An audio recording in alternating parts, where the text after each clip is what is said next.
So in addition to the PhD, CCTP2, ERYT, licensed clinical psychologist, certified complex trauma professional. Let me know if I should stop. Okay, stop, yeah. She's also the author of 7 books, mostly dealing with trauma, and the founder of the Center for Resilience and Informed Therapy. Sounds really interesting, and is offering an integrative mind-body approach to therapy. She believes, and tell me if this is your belief, she believes that the journey of trauma recovery is an awakening of the spiritual heart. So it's definitely appropriate for the ashram, and we're really happy to have her here. Let's welcome her.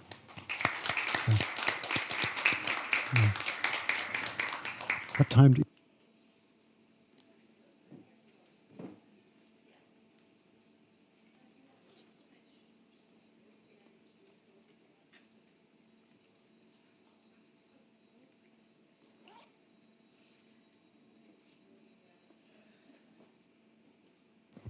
Okay.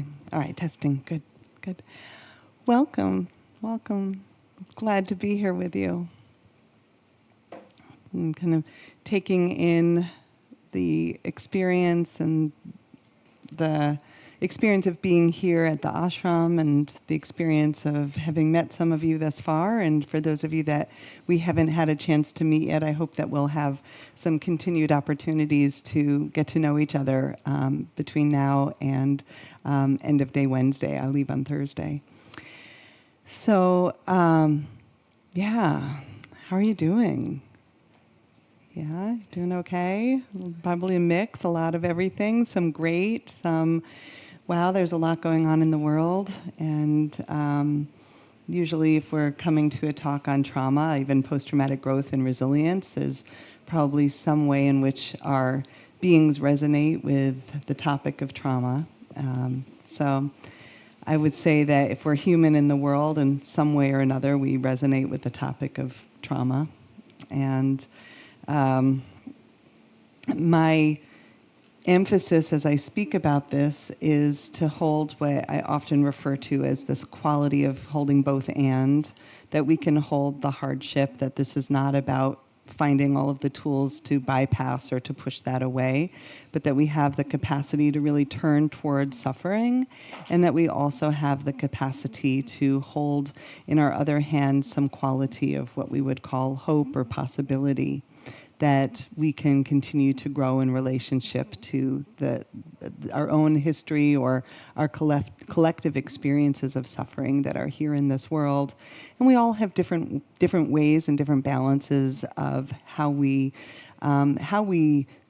stay buoyant in hard times and keep that buoyancy moving for us. A little bit about my background that's not in my bio, perhaps, is I was introduced to yoga when I was 7, and it immediately gave me a lifeline, although I didn't have those words for it back then. But there was something about being a child, and where I had already, by the time of 7, experienced a lot of turmoil in my early life, and there was a sense of freedom that I had in the invitation to embody shapes and forms and connect to my breath.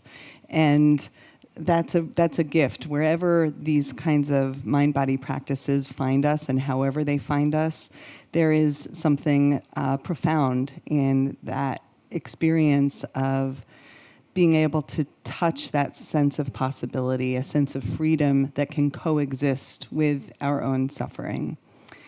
And so I'll share with you a little bit about the intentions for our 5 talks across these 3 days. Today we're going to look at what I'll refer to as a roadmap to resilience. I've been studying the topic of resilience and post-traumatic growth actively for 15 years, and maybe perhaps a little bit more like 25 years. I started studying somatics and somatic psychology in 1996. I experienced for myself the reason why I went towards body-centered work and the mind-body therapies was very much about my yogic journey, and the fact that by the time I was in my late teens, I had a tremendous amount of anxiety and just weightiness in my body. And then I had these opportunities to go back to yoga. I'd kind of left it as a young teenager and went back to yoga. And then I would get on my mat and I would do pranayama and I would move my body and I would say, oh, I feel better. And then I would come away and I'll go, well, why? Like, what is this? Why is this working? And so I really focused my master's degree on the topic of body-centered psychotherapy at Naropa University in Boulder, Colorado, which is where I still live. Yeah, you have a connection there? You're from Boulder, and we meet here. Oh my gosh, we'll have to connect. I love it.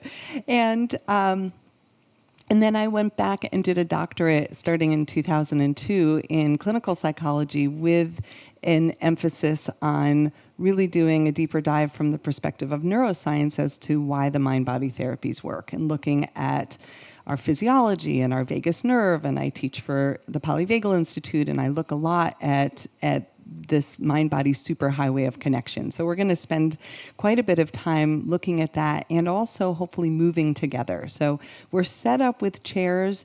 I do incorporate really into all of these talks some opportunities for movement as well.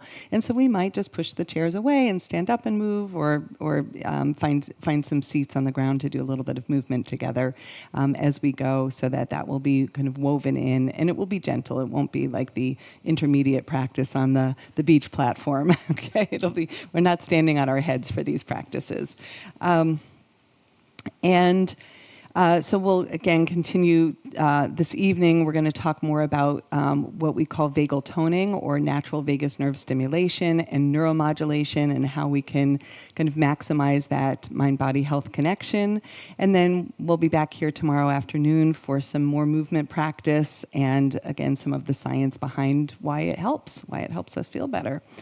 And then we're going to go a little bit more top-down. So in this top-down model, we're going to look at some of the topics of self-actualization and self-transcendence, what those terms mean, and how values-based living can really help foster that. And then we'll have our last session in here where we're going to come back around to embodiment and breath. The intersection of this work is where, in a sense, yoga and somatic psychology and neuroscience meet. And sometimes I just simply refer to this as soma, body, soul, that kind of deep connection to purpose and meaning that I think beyond the physical form of yoga, the depth and spiritual practice allows us to connect to. And then also, again, some of the science and neuroscience of where this all meets, and we'll experience together some embodied spirituality. So that's a bit of our overview. And our first steps here are actually a little bit of an invocation in itself. And I often integrate poetry into the overall model because for me, poetry is a direct link to soulfulness, to a way of feeling an overall sense of what is it all about? Why are we really here? And I'll open us up with this poem called Traveling Light, especially since so many of us have traveled here. Maybe not so light, depending on what we brought with us. and hopefully, perhaps, depending on where you're staying, with some noise-canceling headphones or earplugs. Did anybody hear the sounds last night? Oh, yeah, a few of us did.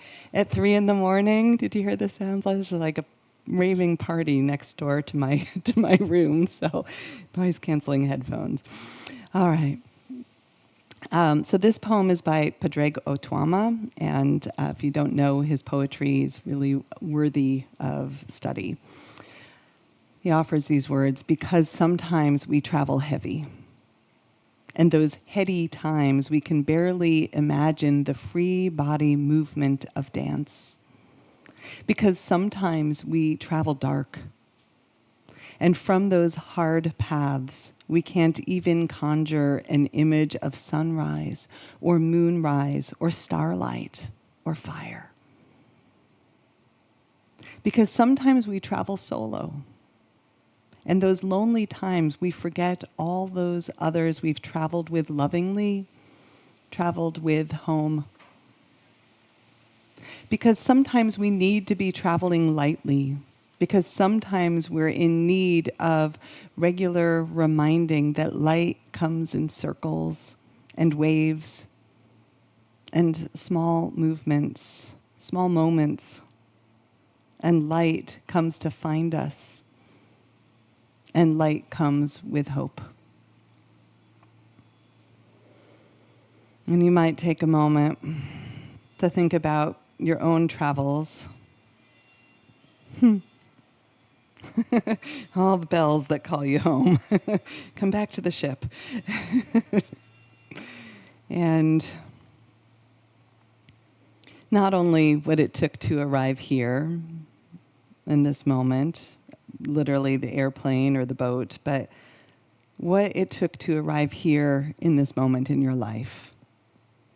The people that have helped you along the way, the baggage that you've heavy lifted, that which you've learned perhaps to set down, even if it's temporary. The times that you've traveled solo in your life, and the times that you've connected with like-minded others. Perhaps that sense that you've been traveling home.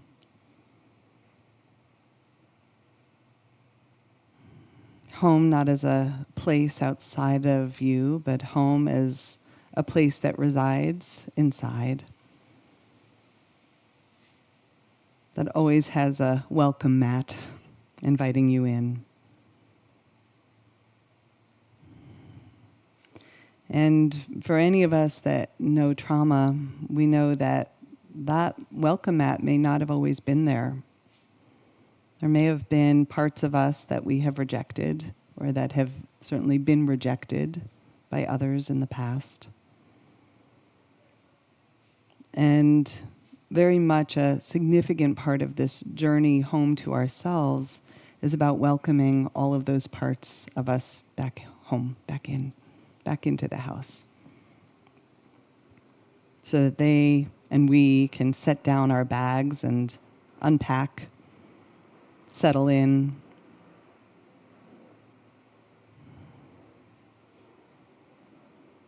And you might even take a moment just to notice how your body begins to respond to this invitation.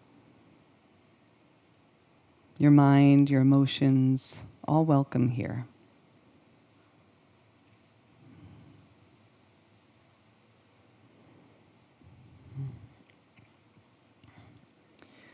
I'm going to shift gears into just a little bit of didactic material, and then we'll get into a little bit of embodied experience together.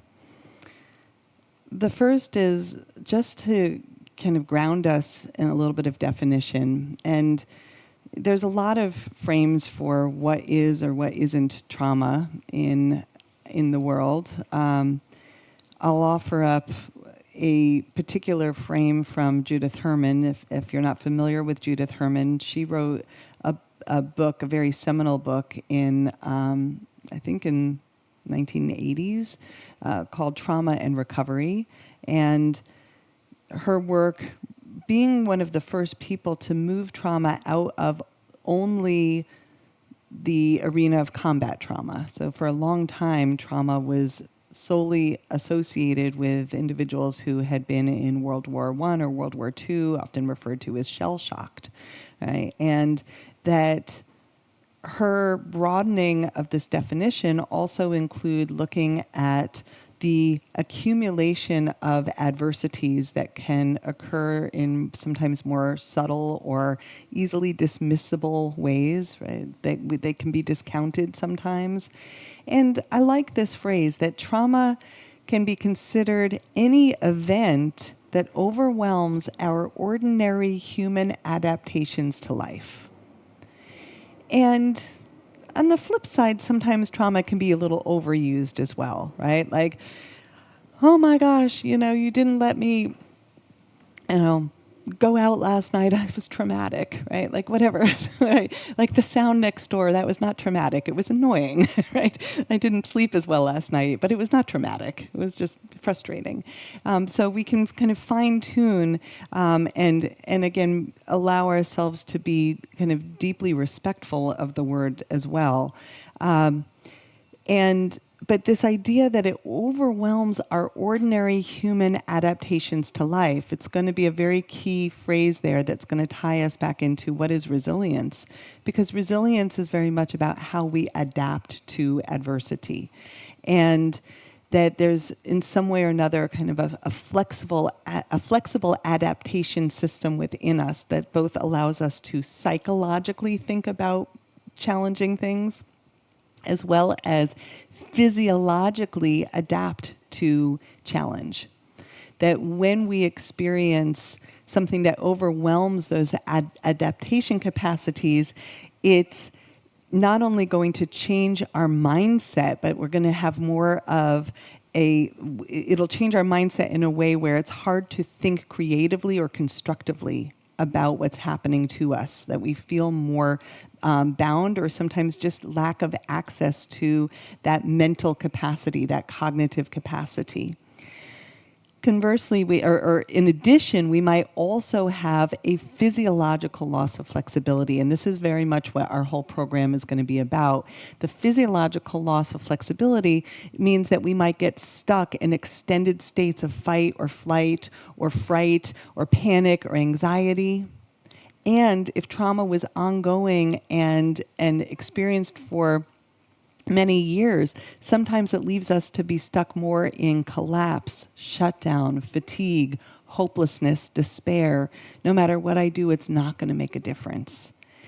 And those emotional, psychological states that I'm describing have a physiological concomitant, right? When we think about anxiety, panic, we think we're in our sympathetic system, we're on guard, we're ready to fight. And when we're in collapse, shutdown, fatigue, what's the point? We're in our parasympathetic system. We're in much more of a collapse, shutdown. Now, very often we think of our parasympathetic system as our rest digest system. But as we'll learn throughout this program, the parasympathetic system also can take us into a stuck, shut down, hopeless, collapsed, urge to hide, urge to get small, don't have your voice type experience. And what I'm speaking about here may have reference points in your own history, so do take care of yourself if there's times along the way where you're like, oh yeah, I know that space in my nervous system. I've been stuck there before. When we speak about flexible nervous system, and we'll talk about this as we go, the flexible nervous system is very much the ability to move between sympathetic and parasympathetic and not be stuck in one or the other. So we'll bookmark that and we'll come back to that topic. Another definition of trauma or post-traumatic stress is from Peter Levine, who suggests that anything that is too much, too soon, or too fast, or in some cases, such as with neglect, too little for too long for our nervous system to handle. Anything that is too much, too soon, or too fast, or too little for too long for our nervous system to handle.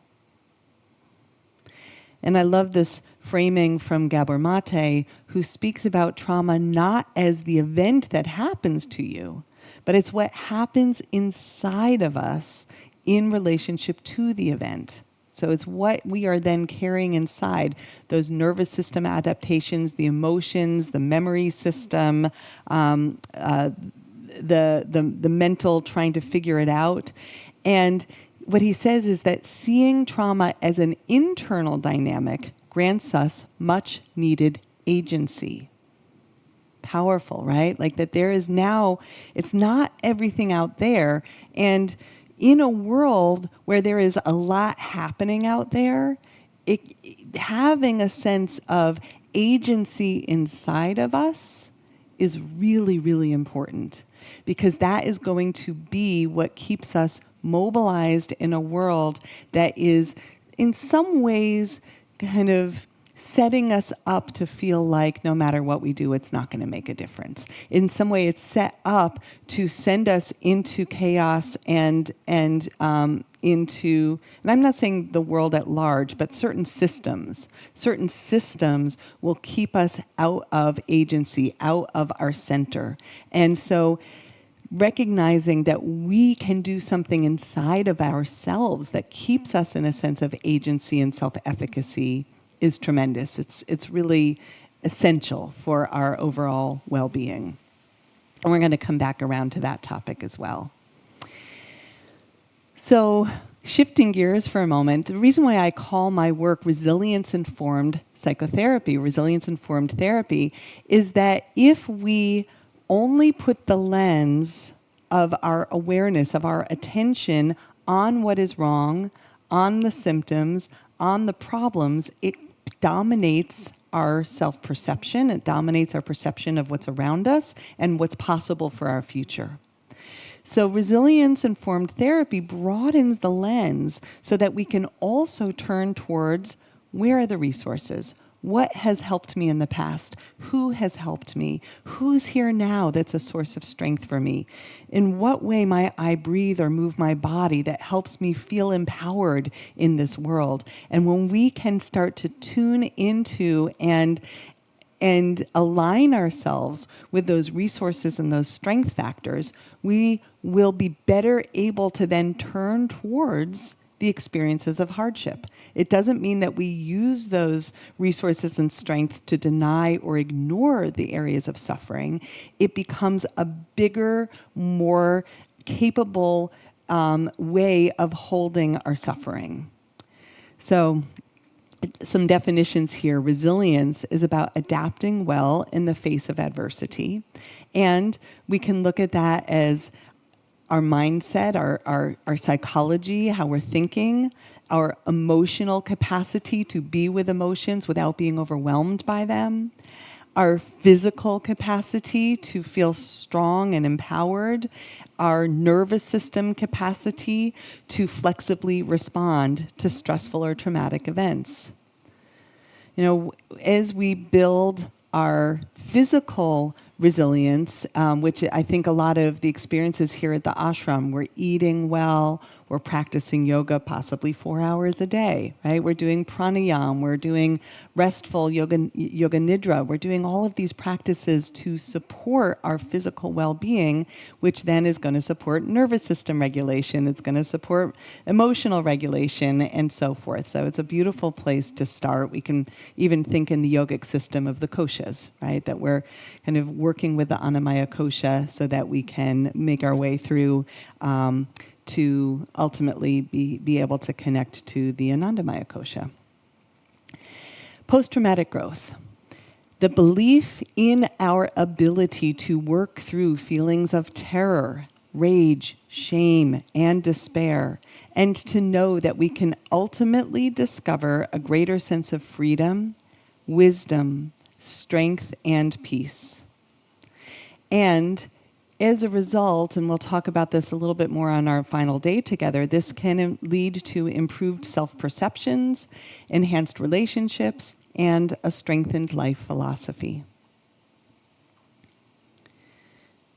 So, in my interest in studying resilience, it got sparked by a few key factors. One was someone named Marty Seligman, and some of you may be well familiar with the work of Marty Seligman. He is considered the founder of the movement of positive psychology and the work around flourishing. And he, prior to that, and this is a really interesting story about him, that prior to that, his research was on something called learned helplessness. And basically looking at the impact, both in animals studies and then also with humans, of what happens when we experience ongoing exposure to adversity. And how, let's use an animal study for a moment, and take care of yourself for a moment, but like how animals that are being shocked or in some way harmed will stop trying, right? If there's an exit, but every time I try and get to the exit, something scary happens, the animal will stop trying to leave. Right? There's an example of learned helplessness.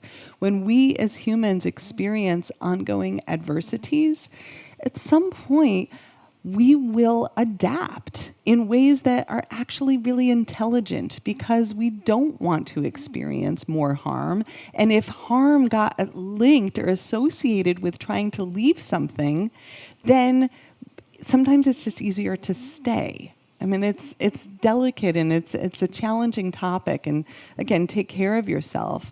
The other thing that perhaps really brought me into this study is something that I named already, which was really studying for myself as I grew out of my own childhood trauma that I had experienced. What helped me find my voice? What helped me find a sense of empowerment in my own body? What helped me trust myself? Settle into a sense that I had worth, right? These were the things that got stripped as a result of early adversity.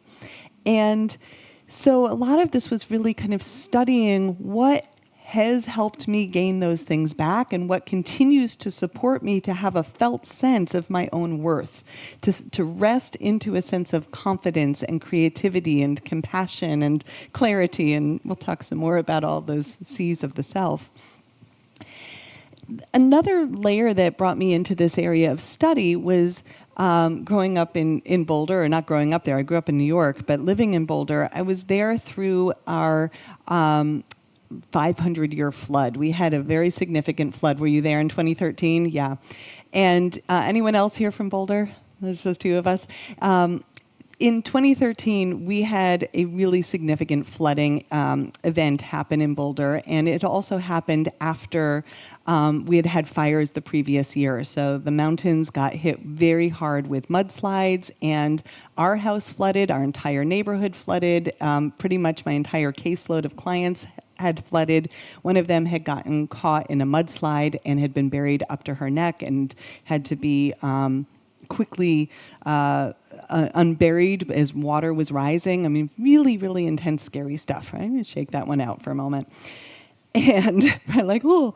And in the experiencing community, and we've seen this in LA, and we've seen this in Kauai, and or Maui, I think it was Maui, where the fire happened, Lahaina fire happened recently.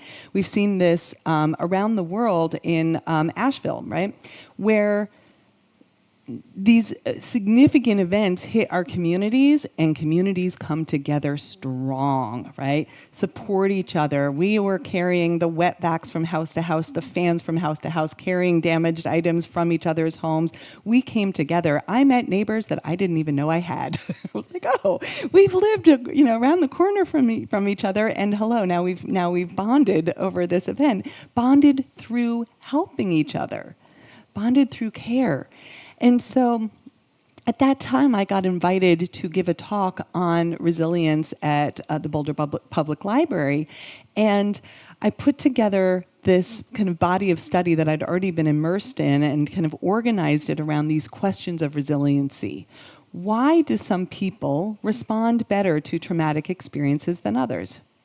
What coping strategies or behaviors are associated with the greatest adaptation to adversity? And how do we integrate that into our lives? What are the most effective means of integrating these strategies into our daily lives? And here's a short list. Here's a short list of some of the ways, some of the factors of resilience. And I'll kind of talk you through these a little bit. The first is mindset, that it is the belief that we can grow in relationship to adversity. That right there, and it was really, really cool to be here piggybacking on the talk 2 nights ago about mindset and all of this research about what we believe and a little bit of the placebo effect of what we believe, changing our sleep outcomes, our response to our food, our response to exercise, and so forth.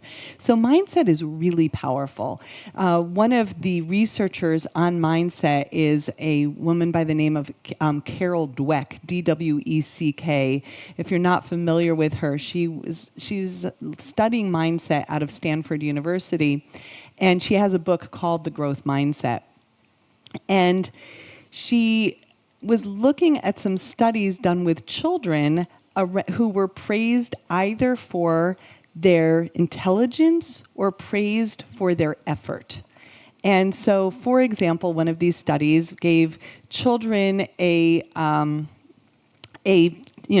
test, a simple test that most of the children did well on because it was a relatively simple test. But half of those children were praised for, you did so well because you studied so hard. You worked really hard and look at the outcome. Half of the kids were praised for, you did so well, you're so smart. And when the kids were praised for a fixed trait like smartness or intelligence, they just assumed that they would do well on the next task. So what happens when given the next test is the kids who were praised for effort continued to apply more effort.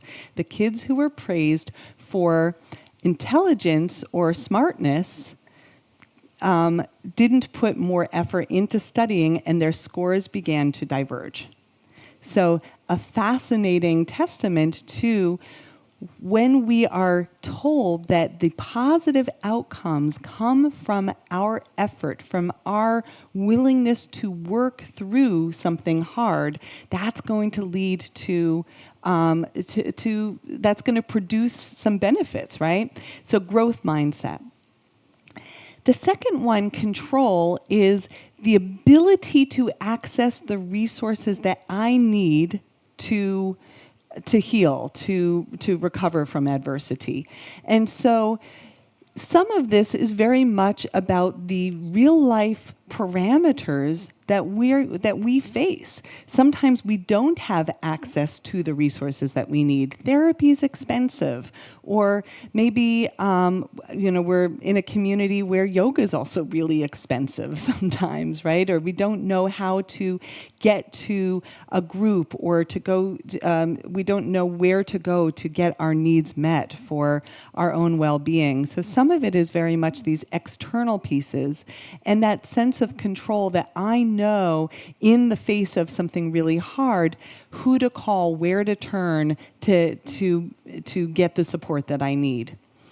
But this closely ties into the next factor, self-efficacy. Self-efficacy is that sense of agency, that I can make use of the resources that are around me. Now, sometimes we do have access. Community mental health makes the mental health services more affordable, or maybe it's access to a free class that's on Zoom or on YouTube, or maybe it's access to that 12-step group in your community, whatever it might be, right? The free yoga class that's being offered. And self-efficacy is, am I making use of the tools that are available? It's like I've walked in and there's a whole buffet of resource, but I actually don't feel that I'm worthy of going to the buffet. And so I don't fill my plate. I'm not going to describe the loss or lack of self-efficacy as a way to blame someone, right? If there's resources out there and someone's not partaking in them, there's a reason. It's a learned experience. The loss of self-efficacy comes from the learned helplessness, the experience of, no matter what I did back then, it didn't make a difference, so what's the point of trying now? And that perspective about that my efforts aren't going to take me into the wanted results, that comes with us sometimes into adulthood. So we want to reclaim the small, simple ways in which I recognize that I have the power to help and heal myself, and to seek out resources that are available within my reach. I'll give a really simple example of this, and perhaps you yourself have your own felt sense of resonance with this example.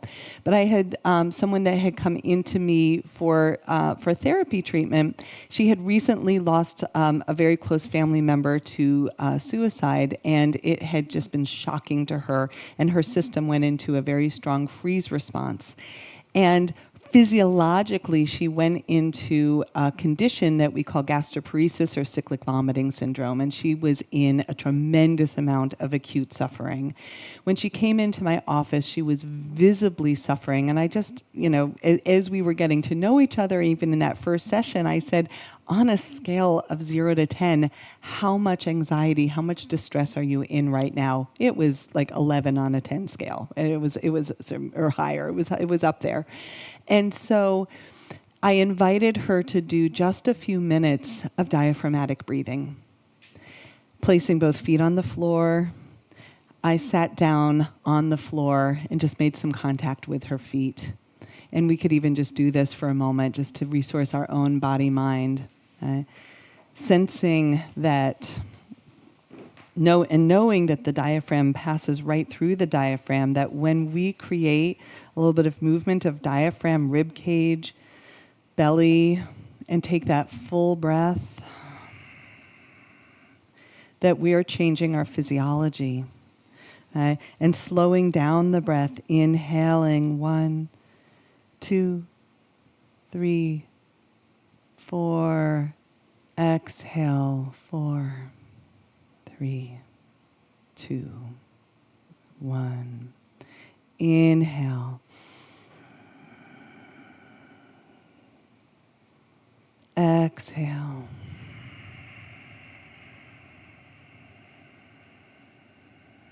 Inhale.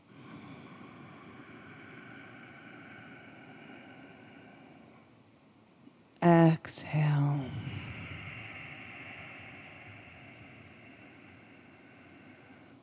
Inhale.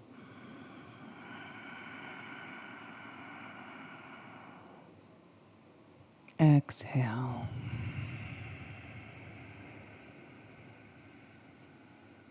One more. Inhale.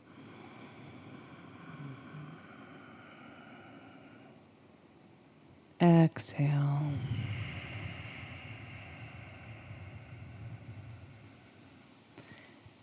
And then take note. Letting your body simply be breathed. And notice the subtle or not so subtle shifts that happen with just 1.5 minutes of conscious breathing. And when I did this with that client, and you're welcome to open your eyes back up, and of course you can continue to breathe mindfully as you'd like, but when I did just 3 minutes of that kind of breathing with this individual and asked her once again to rate her anxiety and her somatic distress, it dropped to a 4 in 3 minutes, right? Okay, that's wow.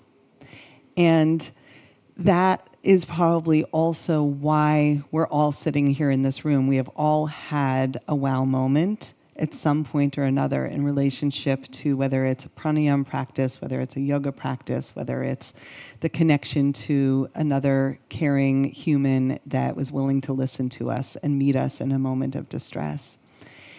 And those moments accumulate, but what's perhaps most important is that it gives that felt sense of, okay, there is something that I can do on a regular basis that changes my mental, emotional, physical state.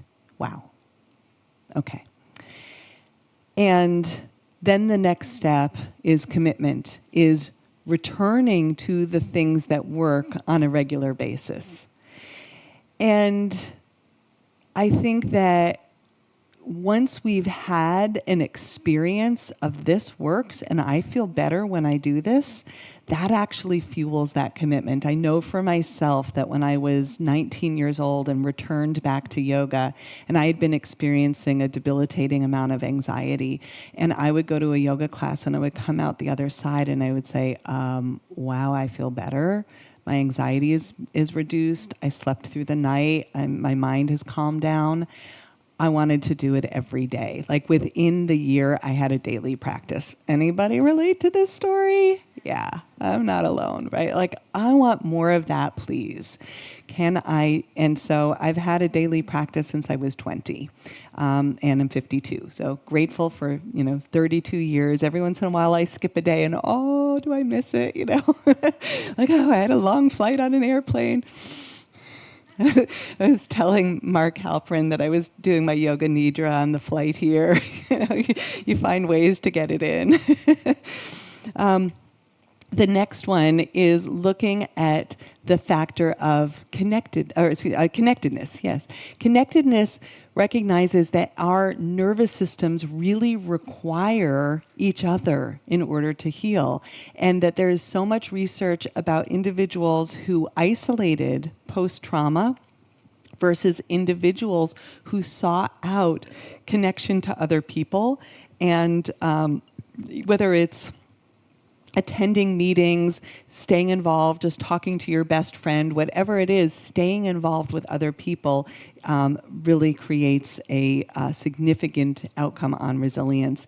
There was an early study that I had found that looked at the impact of children that were growing up in highly impoverished areas. I think it took place in the LA area, and this was in the 1980s. And that study showed that when children had access to one caring adult that was willing to be curious about that inner experience of the child, that the outcome of that child's life with the same obstacles was significantly greater.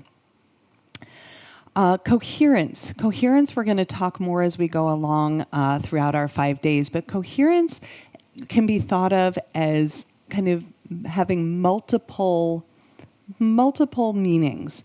Coherence from a nervous system perspective is cultivated when we have higher vagal tone and we have nervous system integrity between that sympathetic and parasympathetic system. So you can look at some of the Heart Math Institute research on coherence, and that when we're breathing rhythmically, like we all just did briefly, we're actually entraining a nervous system coherence in which we have greater access to creativity and the flexible mindset that supports psychological flexibility. And coherence is also about a mental state that helps us to make sense of our challenging life experiences. This doesn't mean we're saying all of those challenging experiences happened for a reason. That's not the coherence that I'm speaking about. It's much more about a depth of self-awareness that gets built, that I know who I am, I know my emotional reactions, I know how the past has shaped me and has shaped why I respond to my environment in the ways that I do. And so that self-awareness builds that sense of coherence.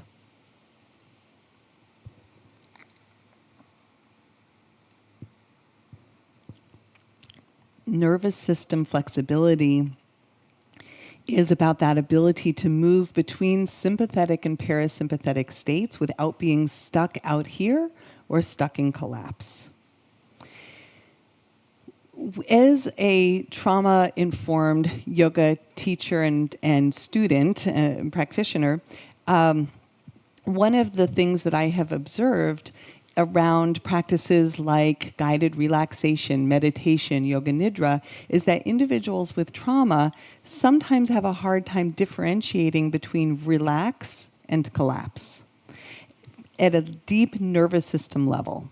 That there is a way in which, rather than going into the restorative relaxation response, which facilitates that rest and digest response, when there's opportunities for rest, it actually drops one into more of an overarching sense of grogginess, drowsiness, disorientation. It can connect to historical times of dissociation. And so part of healing is also knowing how to rest without collapsing. And we'll talk a little bit more about that as we go. The final one on this list is action. And I love this particular perspective that resilience is not just what happens inside of us as individuals, but when we have that sense of mindset control, self-efficacy, commitment, connectedness, all of these other factors, it empowers us to take action in our world.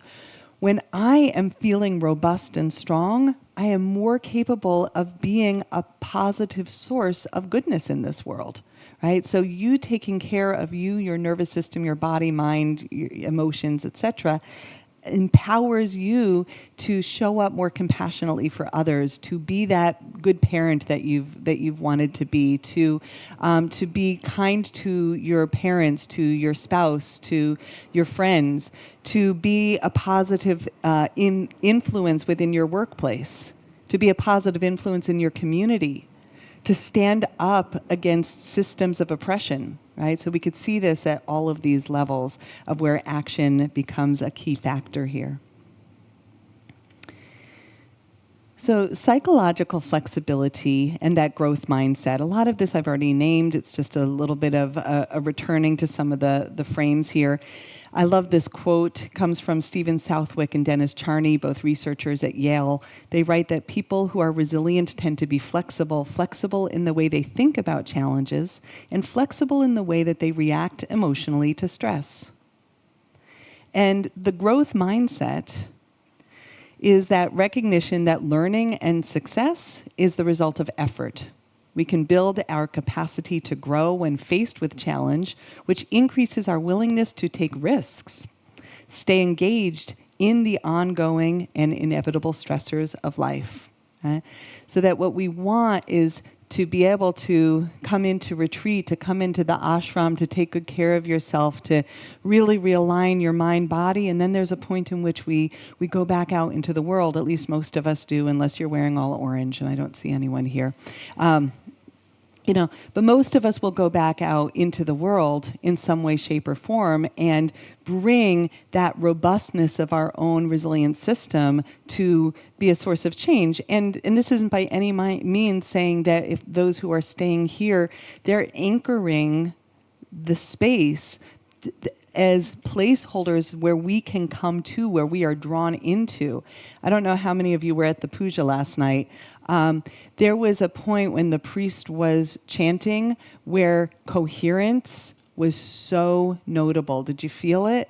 Like the bird song synced up with his chanting. There was a sense of spaciousness that united us as a field. It was extraordinary.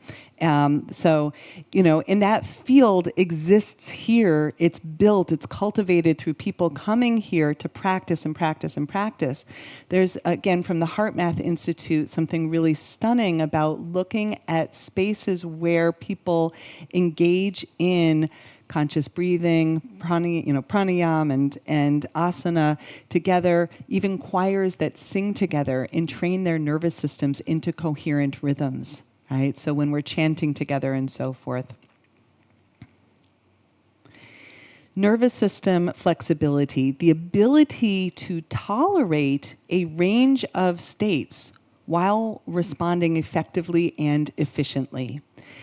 So sometimes I think when we're looking initially at how do I create a sense of safety, sometimes we feel like we have to make our world smaller or that we have to limit what we sense and feel inside of ourselves, right? I'm only going to stay in this small range of emotional expression because that's all that feels safe to me.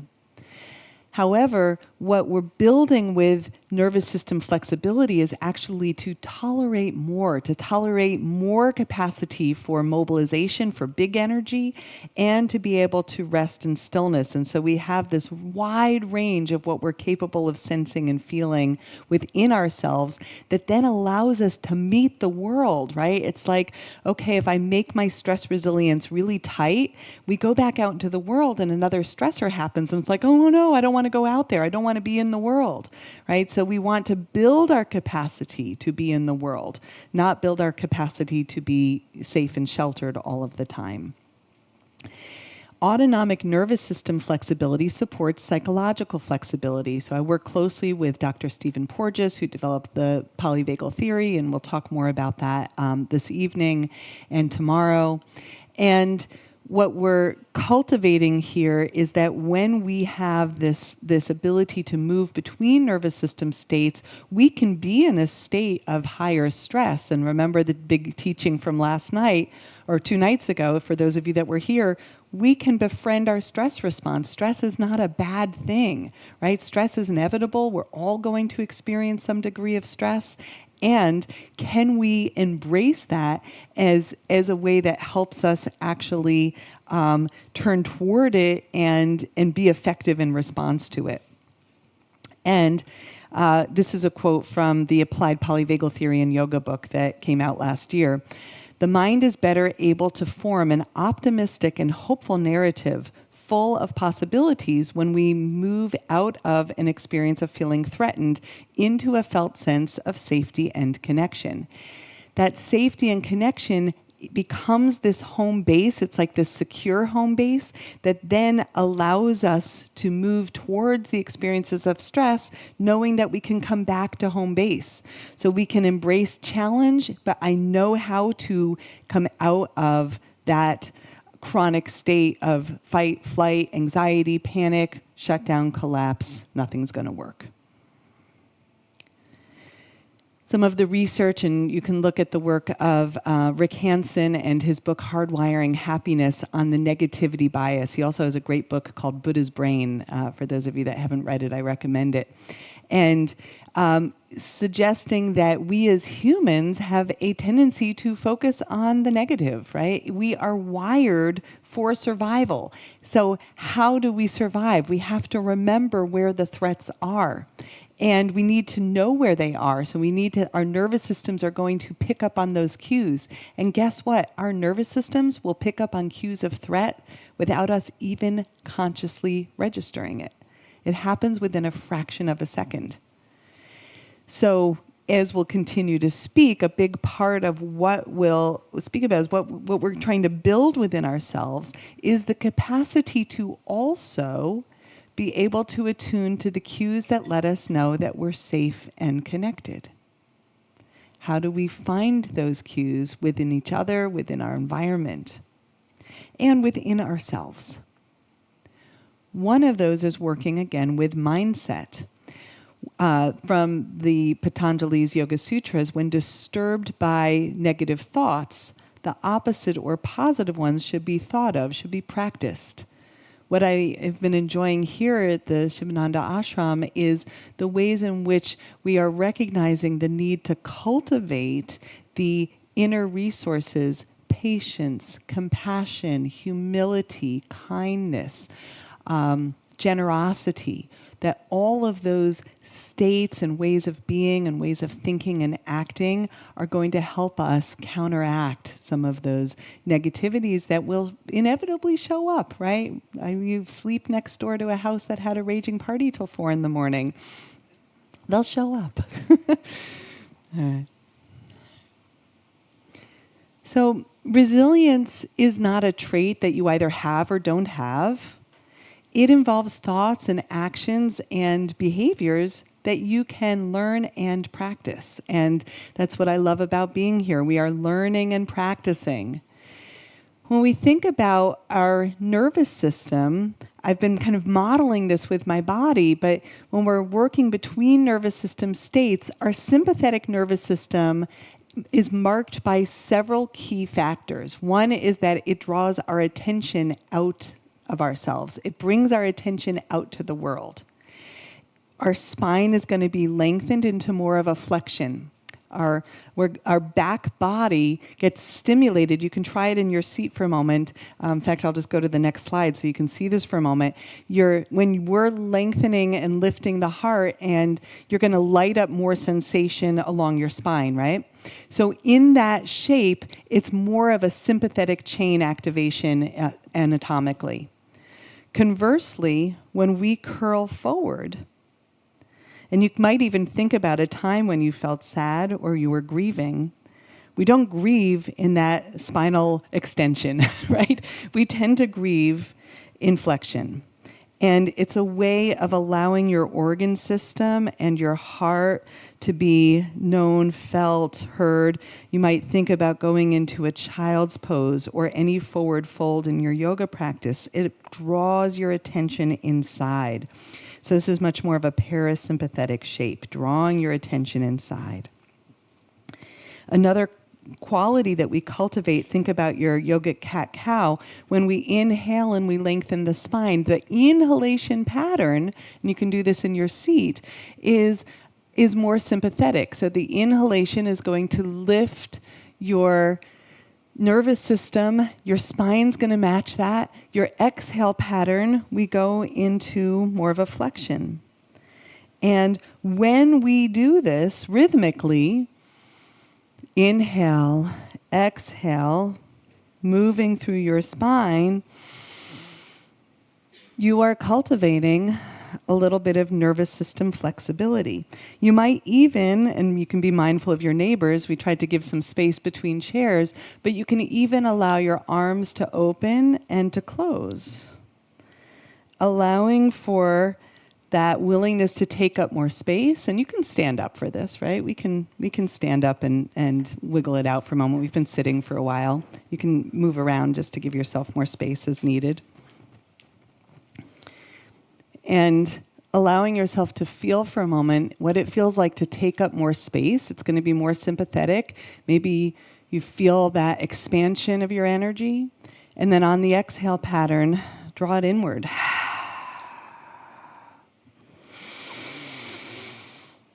Inhale. And exhale. And again.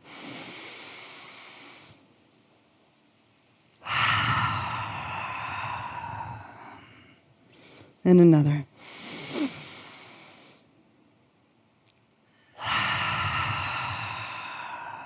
Beautiful. And then go ahead and release that for a moment. Just pause, receive, take it in.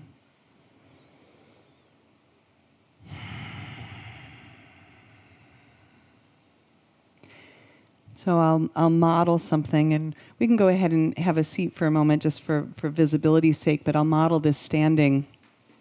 And that when we've experienced a shock, an oh my gosh, that was really scary moment, a trauma, a whoa, there was a loud noise, there was something I didn't expect, right?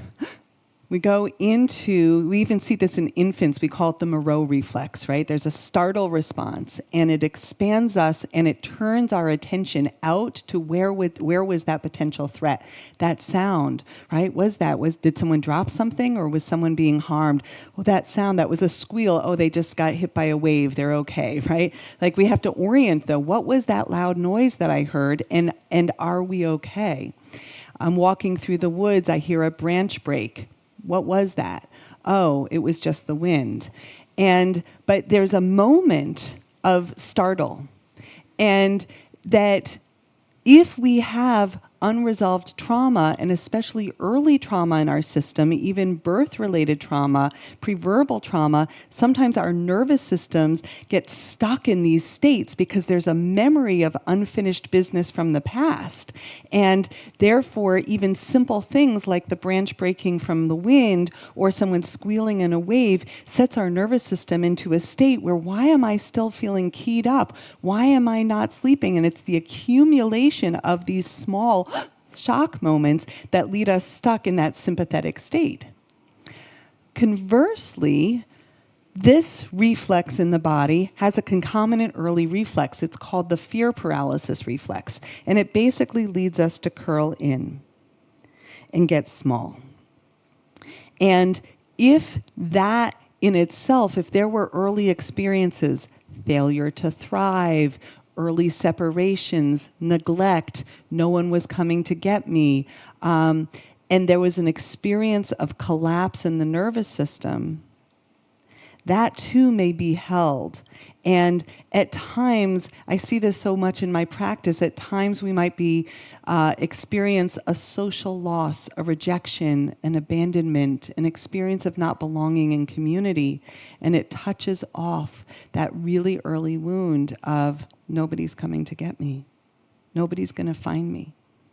Nobody's going to notice that I'm here. Yeah. And so as we are cultivating nervous system flexibility, sometimes what happens along the way is that we might go into a shape of our body and suddenly we start crying. Why on my yoga mat did I go into this embryo shape or this forward fold and this well of grief shows up? It has perhaps a known familiarity within my nervous system. And hopefully, in the safe enough healing environment, we can allow those waves of old grief or old knowing in our nervous systems to come out and to be released. And then we also can hold the sense of now is different from then. This time I felt grief on my yoga mat, but when I lifted my head, someone smiled. And I wasn't alone. Right? It's like it's powerful. It's powerful. And it's also why coming into these community spaces is so beautiful. And one thing I'll invite you to do before you leave this sacred space that we're creating here is to meet each other, to take a moment to introduce yourself to at least one other person, so that, especially if you traveled here solo, right, that you feel a little less alone as part of being here for this time that we have together. So this concept, we are what we repeatedly do, it's a quote from Aristotle. And I love pairing it with this quote from Pat Ogden. Pat Ogden developed a body of somatic psychology or body-centered psychotherapy called sensory motor psychotherapy. And what she describes is that postures are positions from which only select emotions or behaviors can be possible. So if you yourself, and like maybe a little less likely here in a community of yogis, but if you yourself or know someone that walks through the world a little bit more like this, you might wonder, what are the primary emotions that we might see or feel, or that they might be seeing or feeling? And conversely, if I'm on guard all the time, what am I more likely to feel? Right? You all can sense it. And once again, how our spinal movements are connected to the sympathetic and the parasympathetic. I'll offer up a little bit here with breath. We're going to have a whole session on breath on Wednesday. So we'll come back and we'll do some more breathing together. I'm going to share just a little bit on a few of the breathing practices here. We did earlier a little bit of rhythmic diaphragmatic breathing, and that's a lovely segue into the Dirga Pranayama, or the yogic three-part breath. And we'll take a look at the anatomy of this when we come back on Wednesday, and really studying how the vagus nerve is so deeply intertwined with our breathing systems. But this beautiful three-part breath is really inviting you to sequentially expand belly, rib cage, chest cavity, and contract across those, so that we're facilitating ultimately a deep relaxation response without collapse, right? So that we have movement that actually holds our buoyancy. So that when we go into stillness, it's like we still have a little bit of that rope tied to the buoy, so that we're not sinking. I'm going to share two other breath practices, and then we'll breathe a little bit together today, because that feels good. So the first of these is one that is not typically used in these terms in our yogic traditions, but it's more from the science and the study of the breath. It's called the physiological sigh, or cyclic sighing. And it's a really interesting particular breath, because when they were doing studies, and this particular study came out of iron lung studies after polio. And what they found is that if the iron lung only had rhythmic breathing, that the patients worsened or declined in their functioning. But if they periodically inserted a sigh breath or an unexpected arrhythmic breath into that sequence, that they thrived. So then the researchers, and Jack Feldman being one of them that's listed here, was really studying what is the role of the sigh and yawns. Yawns are a perfect example. Yawns are always welcome. I love yawns, right? Like, it's not a sign of I'm bored. It's like, oh, your nervous system is nourished. Good. So yawning and sighing function as little nervous system resets. They're basically going to flood your brainstem with a whole bunch of feedback, because it's going to alter the amount of oxygen, carbon dioxide in the bloodstream. And so we actually need these periodic sighs or yawn responses to keep enough alertness in the system. So if we do a little bit of cyclic sighing together, well, let me talk about all three of them, and then we'll combine them all together. We'll do a little breath practice. But then in our yogic system, we have Viloma Pranayam. Viloma Pranayam is a segmented breath. Amy Weintraub, who was here just a few weeks ago, I don't know if any of you were here when she was here, yeah. She introduces a related breath called the stair-step breath, which is a segmented inhale and then a sliding down on the exhale. So it's built on that same principle of the cyclic sighing, and you can feel in your own body what it does. What I researched when I was writing the Applied Polyvagal Theory in Yoga book was that we need to have these kind of chosen challenges for our nervous systems. The chosen challenges allow us to basically give a little bit of an alerting response to the nervous system that kind of wakes us up, and then it is followed by a reset or a rest period so that your nervous system gets practice in a safe enough environment, such as on your yoga mat or your meditation cushion, to experience a stress response, a sympathetic response, with a phase of active recovery.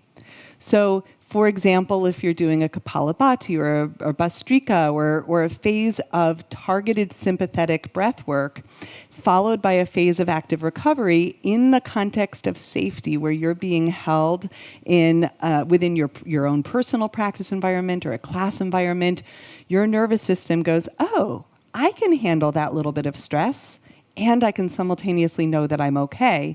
And we're going to take that skill with us off the mat. So a little bit of breathing together. A little bit of breathing together. We're going to start once again with the Dirga Pranayama. And this time I'm going to combine it with a little bit of spinal movement. I'm going to show these standing up. You are welcome to stand again if you'd like. You're welcome to do these seated. And starting out with sensing that your belly is able to move with the breath. And it doesn't need to be a big, overt movement. We don't have to really stick the belly out. Your diaphragm moves down and it expands the rib cage. So we're going to really link this first part of the breath of expanding into belly into the second part, expanding the rib cage to the sides. You can use your hands to sense and feel, drawing rib cage back together, and really even emphasizing that drawing navel to spine. Inhale, expand belly, rib cage to the sides, and exhale. Beautiful. We're going to add part 3. Inhale, belly, expanding the rib cage. Bring your breath up into your upper chest. And exhale, chest, rib cage. Draw the navel back. Again, inhale, belly, rib cage, chest. Exhale, chest, rib cage, belly. And here's where we're going to add on just a little bit. I'm going to invite you, I'm just going to stand up here for a moment so you can see me clearly. Okay. That we're going to invite the spinal movement so that as you go into that inhale pattern, maybe your arms join. And exhale. Inhale, belly, rib cage, heart, arms. Exhale. And one more time.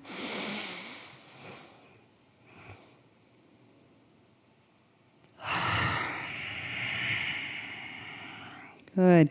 And then go ahead and have a seat for a moment. We'll come into the second ones here in just a moment.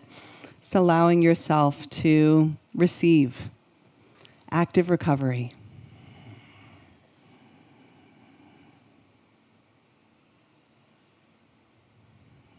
What are you noticing in your mind, in your emotions, energetically, emotionally, physically?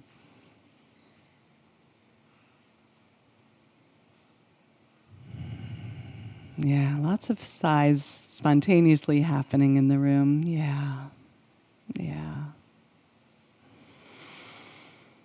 Yeah. Good. Mm-hmm. Yeah. All right. We're going to add on the physiological or cyclic sighing, and I'm going to show this with my arms. I think it's nice to do these next two seated, just in case a little bit of lightheadedness comes in. So with the arms, inhale, we're going to inhale 2 parts, and it's a little quick, and then exhale, just let it go.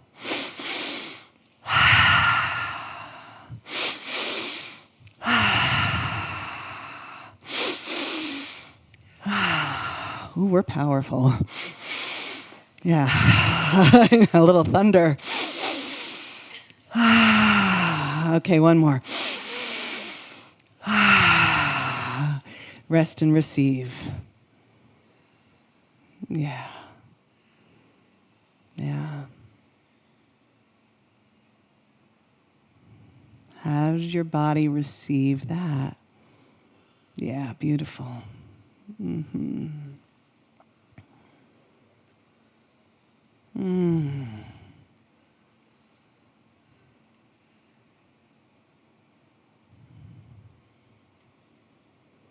And sometimes in the pause, the invitation is to actually do a little body scan and see if there's any part that's still carrying sympathetic activation. Tailbone, pelvic floor, low back, shoulders, jaw, eyes, any part that's still holding unnecessary tension.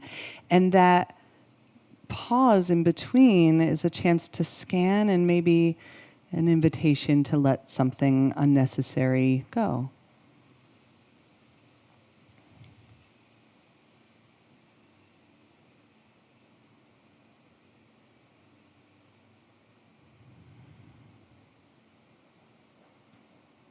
Lovely.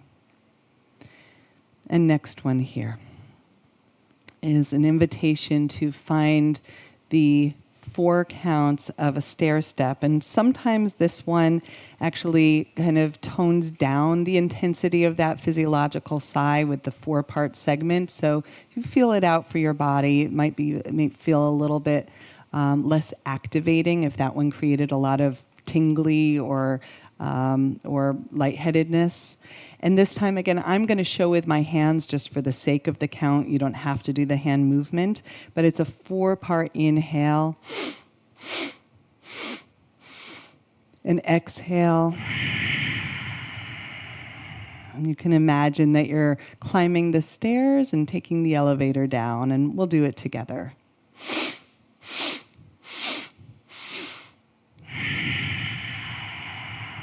Up to you. Inhales and exhales can be in mouth or nose, depending what's accessible. Try nose if it's available. Good. Okay, beautiful. I'll catch our rhythm together for this next one.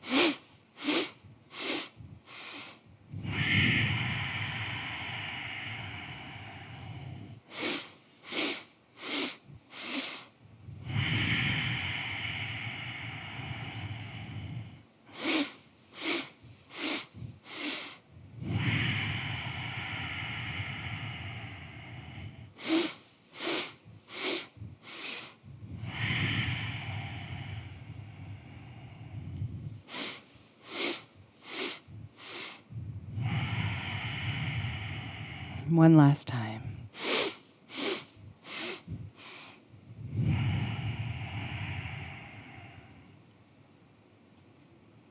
Beautiful. Rest and receive. Observe what's present now.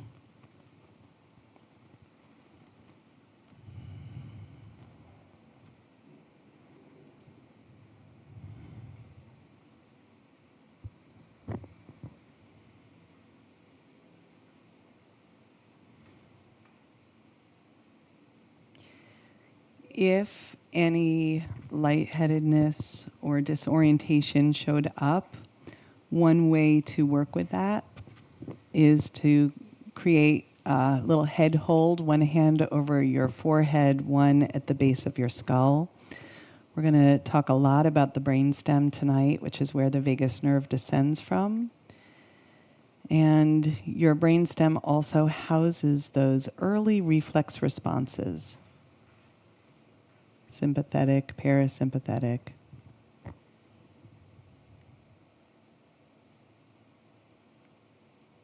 That startle reflex.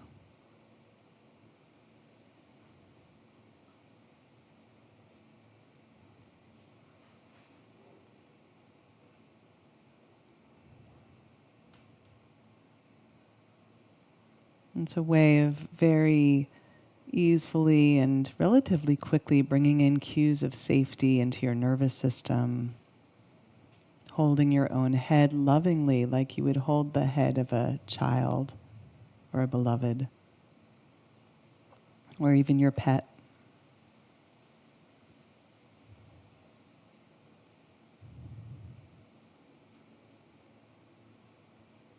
And then slowly, gently releasing your hands and receiving.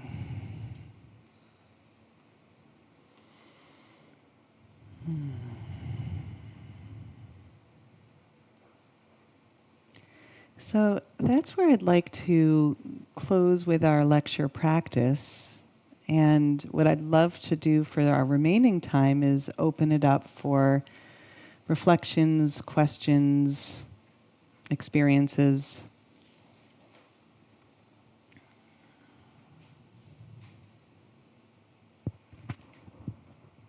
Yes, please. Oh, a mic is coming, so thank you for your willingness. You mentioned that sometimes when we're feeling anxious, we can mistake calmness for what did you say, that calmness, For you're collapse. trying to relax and then You're going to collapse. and you're collapsing. I feel like I'm in that state.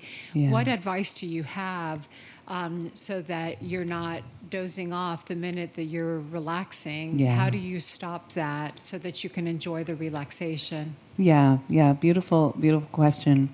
So sometimes in the trauma-informed approaches to yoga nidra or to meditation or relaxation, that it can actually be beneficial to start seated and to start even with eyes open. Soften your gaze, soften it towards the floor, and to actually have invitations built into the process that at any point you can re-engage movement.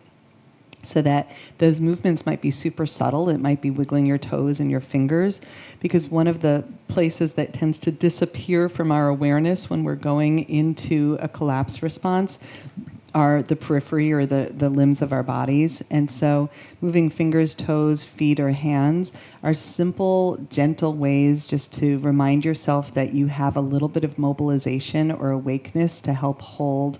And then you can go back and return into the quiet. Now, there's nothing wrong with sometimes dozing off or falling asleep in meditation or yoga nidra. It simply means that we're tired, and most of us in Western worlds are tired, right? We're sympathetically in overdrive much of the time. So it's not to make that wrong. The problematic aspect, and this might be what you've experienced, is that rather than coming out of those practices feeling refreshed, we feel groggy or we feel really out of it, or sometimes it can take a long time to kind of come back out of that collapsed state.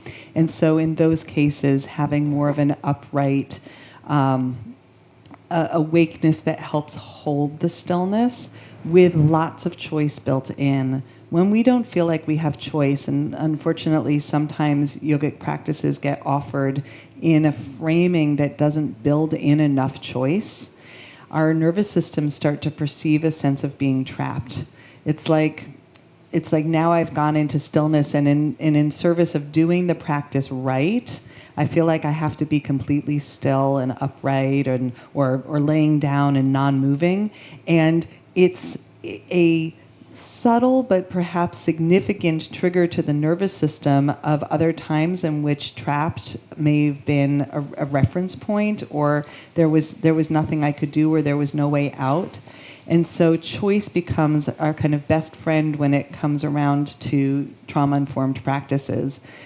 David Emerson, who developed the trauma-sensitive yoga practice, which is a kind of evidence-based application of yoga for trauma, describes that at any given moment we are in a practice of making choices, and recognizing that because we are practicing making choices within the yoga practice, we can remember outside in our world the choices that maybe we really weren't quite fully aware of.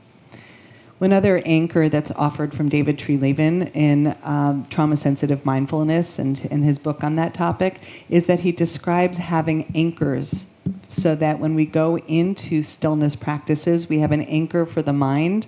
That anchor might be remembering a time in which you felt safe, remembering a person or a pet or a spiritual presence where you felt really held and connected. That anchor might be a mantra. That anchor might be a drishti with your gaze. It might be a mudra. But that having those anchors, so that if you start to feel like you're sliding into a place that's not most beneficial for you, you come right back to your anchor. So hopefully that helps. Yeah, thank you. Yes, over here. And hang on, the mic is coming your way. Hi, thank you so much for that. That was lovely.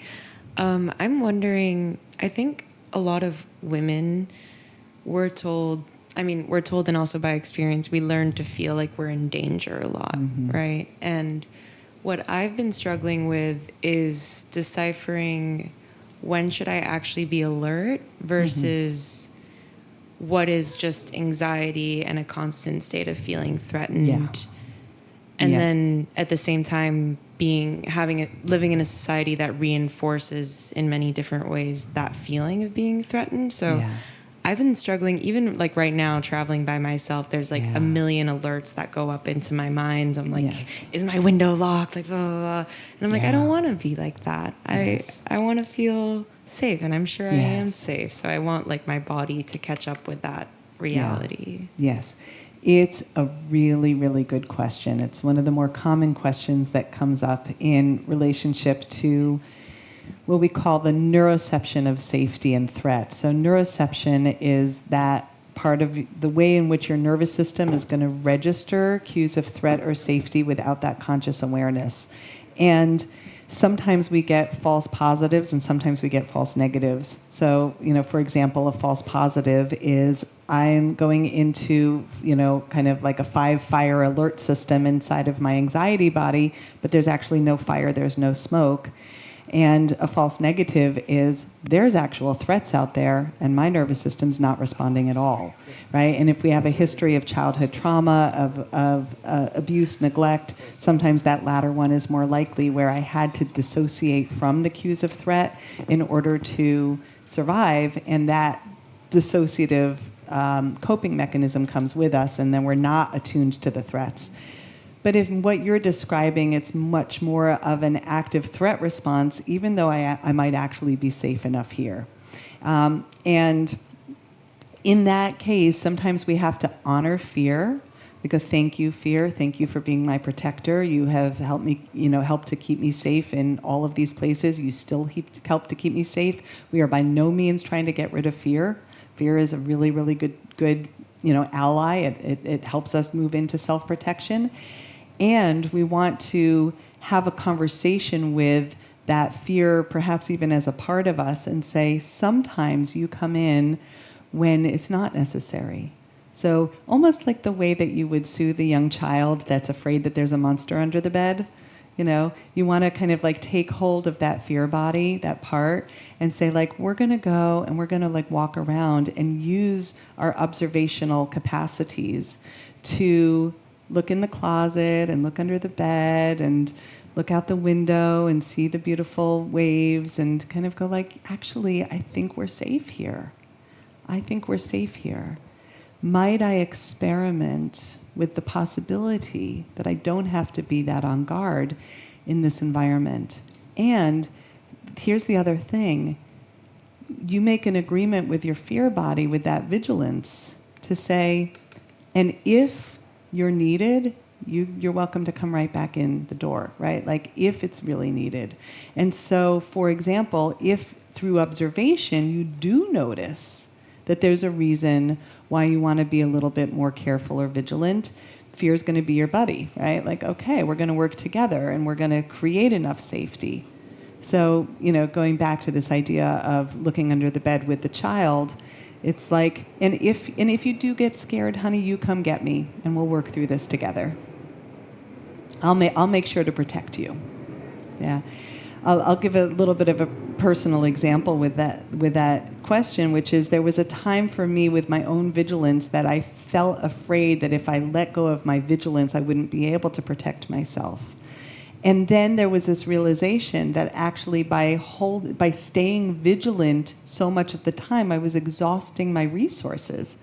And so then when maybe I really did need to protect myself, those resources weren't as robust as they could have been if I'd let myself rest in between.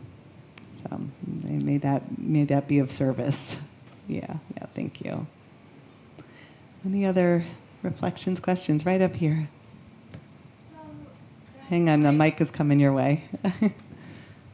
Gracias. Thank you.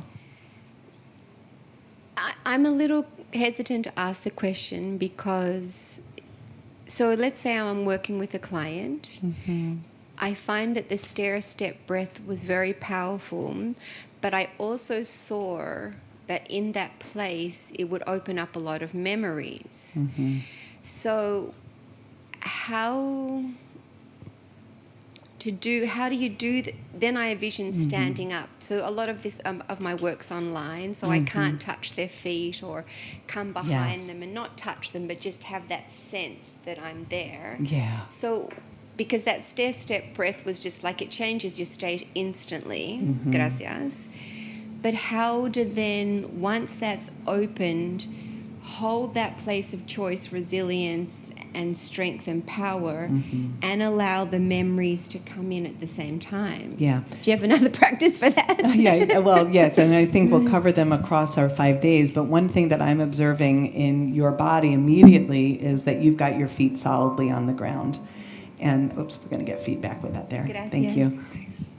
Thank you. So you're already in some ways embodying the very thing that I would come in with next, which is we get to titrate. If I'm working with someone with a lot of trauma and I never know, this is the thing, right? Like for you, that breath was powerful and it immediately brought up a sense of like, wow, all of this stuff is in my system and it's going to come to the surface through that gateway of that breath. You've got a tool. Amazing. And tools don't necessarily mean that we're going to hit everything on the head with the hammer, right? Like we go like, okay, we're going to respect this tool. But I never know when I'm teaching breath practices to clients which ones are going to be regulating and grounding and which ones are going to be accessing and activating. And so it comes out through the conversation and we move in slowly. So if we do introduce a practice and wow, we like, well, okay, we hit the aquifer, like, all right, it's in there. Great to know. And we're going to pendulate. So pendulation becomes our key therapeutic strategy. It doesn't mean that we want to never use the tool that was activating. We want to work with that because we have access to something important in the system. But we're going to pendulate between, and this relates so beautifully to the question that was asked right before around cues of safety, orienting your nervous system to the cues that let you know that you're safe enough now to be able to attend effectively to what got accessed with the breath. So you have an orientation to the present-centered cues of safety. It might be through the connection interpersonally. It might be through the connection to earth. It might be to a cue in the environment, right? And we get that cue really, really strong so that your nervous system is really attuning to, I know I'm safe here now. And we call this in trauma recovery, we call this dual awareness state, dual attention state. I've got enough of one foot fully grounded and I know I'm safe enough now so that I might dip my toe into the trauma activation of the past. Or I have my other foot kind of straddling those two places. Pendulation, you can imagine a pendulum swinging between the anchors of safety and the historical knowing of fear, the historical knowing of that suffering, right? And we're going to practice this together in a, I don't know which lecture it is, but we're going to practice a little bit of this, of how do we hold both and. But you can even see in my body, and you might even be able to see my feet, that I'm actually kind of like moving a little bit bilaterally and just allowing myself to attune to anchor of present, touching into that fear that got stimulated or that past vulnerability, right? And your hands are doing it as well, right? So we've got a little bit of ability to hold both and. Both are welcome here, right? Trauma activation, if we don't access some of it, as we were just speaking about yesterday, right? If we don't access some of it, we're maybe not going to release the burdens that we're carrying. And we don't want to access so much of it that we get overwhelmed or re-traumatized. Yeah. Yeah, you're so welcome. Yeah, great question. Great question. I don't know if anyone's coming back to do a conscious closing with us, but I think that's where we are with time. Thank you. There is one more question back here, or are you doing our closing? No. I can't hear you, I'm sorry. You're going to say the prayer? Yeah. We say 3 ohms. May I say one thing before we go into our ohms? After our ohms, after our conscious closing, I am going to emphasize that, especially for those of us that traveled alone, and I'm one of them, right? Come say hi to me. Please introduce yourself to at least one and maybe up to 3 people that you haven't met before, so that we weave together a little community as part of our resilience. And we'll do our ohms first. Okay.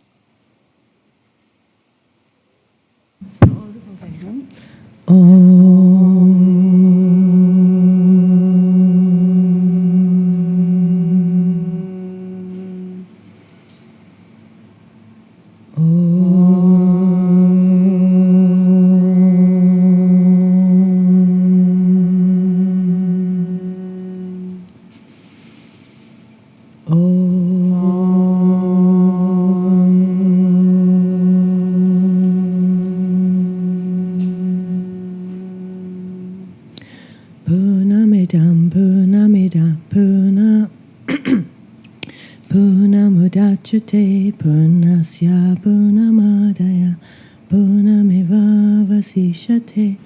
Om Shanti Shanti Shanti. Om Peace Peace Peace. Om Bolo Sakuru Sivananda Maharaj Ki Jai. Om Bolo Swami Vishnu Devananda Maharaj Ki Jai. Om Namah Shivaya. Hari Om Tat Sat.